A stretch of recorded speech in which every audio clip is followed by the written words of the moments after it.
So here we go with the next shape for G major, the position shapes. This is the fourth shape in the progression through, going up the fingerboard. There's one more after this, and this one's in 9th position. So that means your first finger is at the 9th fret, but that's not a finger that we're going to use on the low E string. We're going to start on the D with the second finger. So bearing in mind all the things you know about G major, it's got one sharp, you know the notes, just starting from D.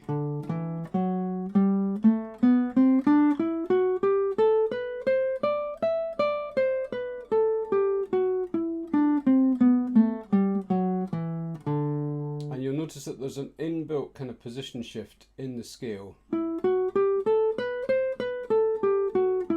That's something that's worth spending a bit of time on, just getting used to that one fret up, one position shift, and then in both directions, up and down. So we've got 2 4 1 2 4 1 2 4 1 3 4 1 3 4 with a position shift, and then 1 3, and then back down the same way. Position shift. Okay.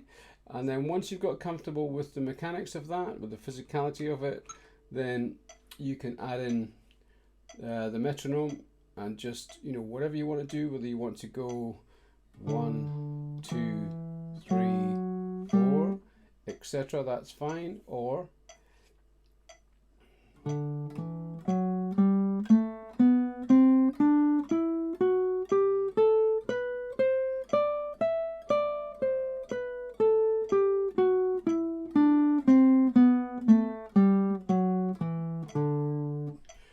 avoid vibrato.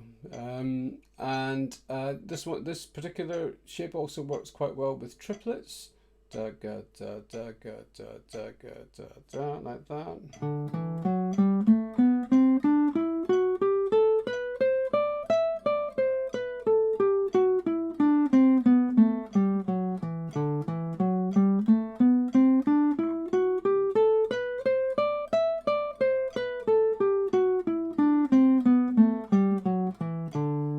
Kind of thing, and it works well.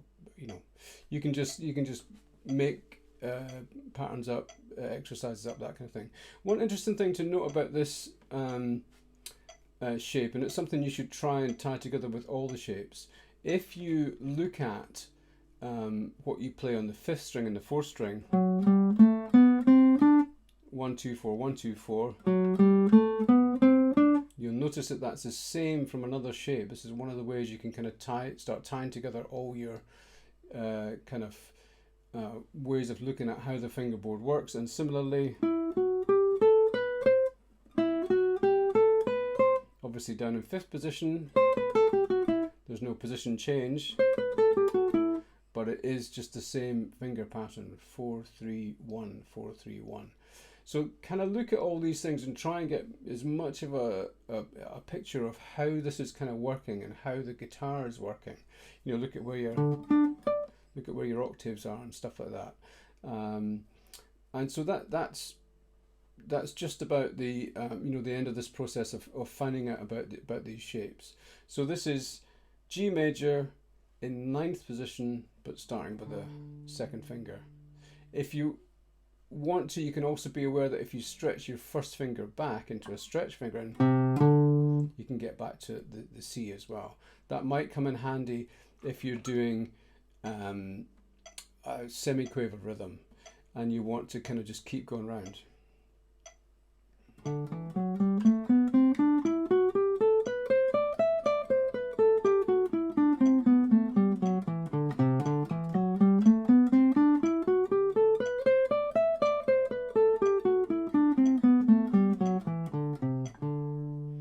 But those are all kind of things to explore and just kind of add on.